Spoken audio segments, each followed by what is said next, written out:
Good morning, everybody. Hope you're having a wonderful day. So we've been talking about the idea of mourning, the fact that these are sad days on the calendar, Jewish calendar, leading up to the 9th of Av, and the concept of hope and the connection, the correlation between hope and mourning. Let me share with you an interesting passage in the Torah. You know, Jacob, the famous patriarch Jacob, thought that his son Joseph had died. And it said he was mourning for his son Joseph. But that mourning, his sadness continued and didn't get any easier and didn't ease up for 20 plus years.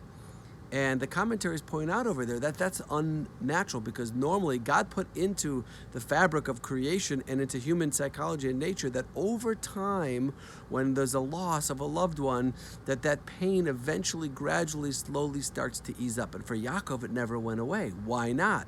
And the answer, the commentaries say, is because Jacob was still feeling the pain and the mourning of Joseph, because Joseph never actually died. He was alive and well in Egypt. Now, Jacob may not have known that. He didn't know that.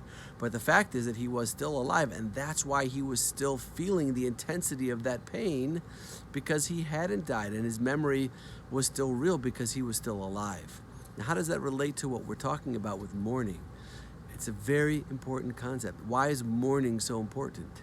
Because by mourning, by still feeling the pain of the loss of the temple being destroyed by the Romans 2,000 years ago, of the Jewish people being sent into exile all around the world, by going through the process that we're going through now of mourning and following and observing the customs of mourning, what we do is, by keeping that mourning going, we keep the hope alive.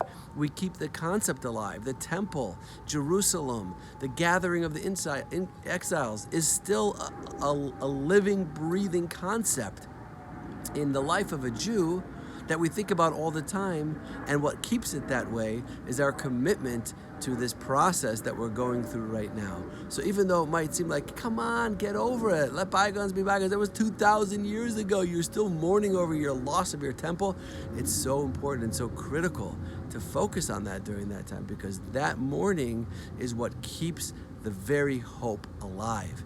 And that hope is what keeps the Jewish people alive. Here we are, 2,000 years later, and we've never given up that dream. And guess what? It's happening before our very eyes. The Jewish people, slowly, gradually, are coming back and rebuilding in that land that was once ours. The amazing thing is that for the first time since the destruction of the temple 2,000 years ago, we are on the brink of having a reality where the majority of the Jewish people will be living in the land of Israel. That's going to be in the next few years. And once that happens, things change very dramatically from a Jewish point of view. That when you have the majority of the Jewish people living in the land of Israel, a lot of laws change and a lot of the old customs come back, including the agricultural laws, and according to some, even some of the sacrificial laws. So this is going on, we're seeing it happening, and that's because we never stopped mourning. Like Jacob, he never stopped mourning for Joseph because Joseph was still alive. We never stopped mourning for our temple and for the Jewish people together in the land of Israel, because that concept still remains very much alive to this day. Have a great day, everybody, and we'll talk more as the week goes on.